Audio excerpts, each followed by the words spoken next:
Happening right now, streams of yellow-clad picketers lining the streets surrounding Sacred Heart Medical Center. Many are gathering as the strike with Providence medical technicians gets underway. Good evening and thank you for joining us for KREM 2 News at 5 tonight. I'm Mark Hanrahan. It's good to have you here. I'm Whitney Ward. The healthcare workers on the picket lines are seeking better pay and better contracts. KREM 2's Cody Proctor is joining us live now from the picket line. Cody? Well, Mark and Whitney, that picketing just started within the last few hours, and you can see behind me that stream of yellow and blue of picketers along the street along here. Right now, we're at a very busy intersection right by Sacred Heart Medical Center, right by McClellan and 8th. This is a big part of where those picketers are at, as hundreds of them take part in this strike.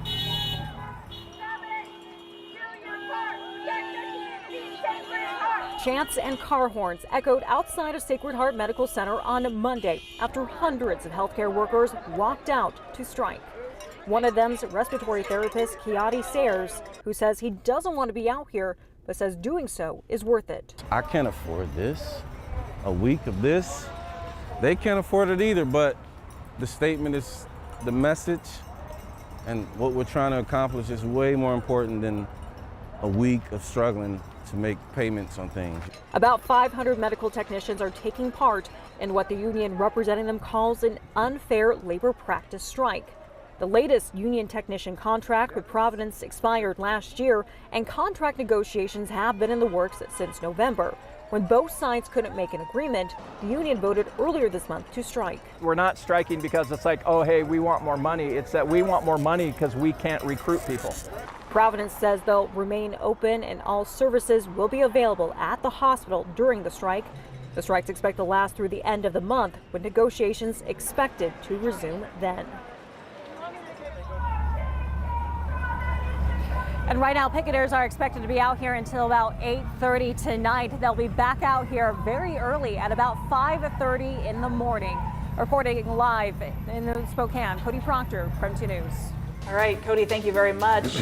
A GoFundMe has been started for a fisherman who was found dead over the weekend after he fell into the Coeur d'Alene River on Friday. KREM 2 spoke with family of 70-year-old Tom Wise, who told us that he was fly fishing with his great-grandson when he slipped and fell into the water. The Shoshone County Sheriff's Office is now reminding people to be careful fishing and boating in rivers this spring. Deputies say water levels are high right now. Temperatures are near freezing and the current is faster than it looks. You can find that link to the GoFundMe on our website. Just head to KREM.com.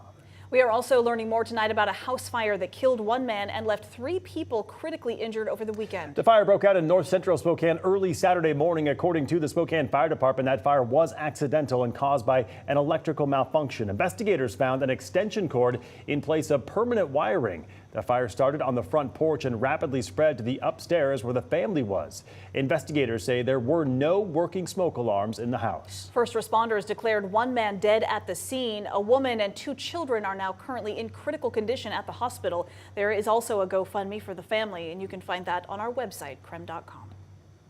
Deputy Tobin Bolter is our deputy, and we're devastated to say he did not survive his injuries, and he passed away moments before this press conference.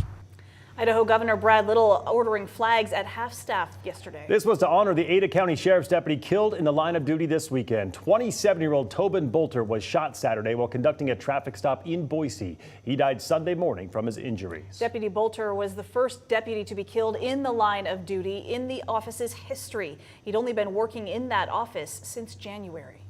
When he approached the driver's window, the driver shot the deputy and fled the scene. The video shows that the deputy never even made it to the window.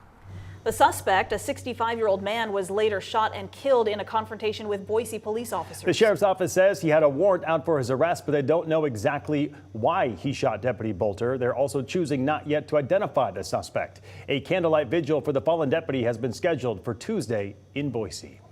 Right now, the U.S. Supreme Court is hearing a case that could change how homeless camping bans work in Spokane and other cities. Right now, people experiencing homelessness cannot be punished for sleeping or for camping on public property if there's no other space for them to go, like a shelter.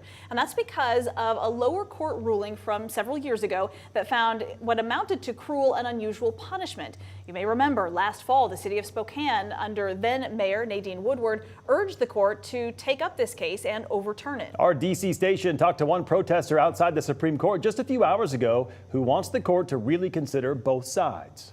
Them having a criminal record for something as simple as sleeping on the street, that's something hard that we have to deal with. But at the same time, I think it's important for law enforcement to be able to enforce certain things like safety or just the protection of other citizens. So it's definitely a two-sided issue, and I don't think there's just like a clear answer, but hopefully these things get weeded out in the court today. Well, the court will hear arguments in this case starting today. They will not release their decision until June at the earliest.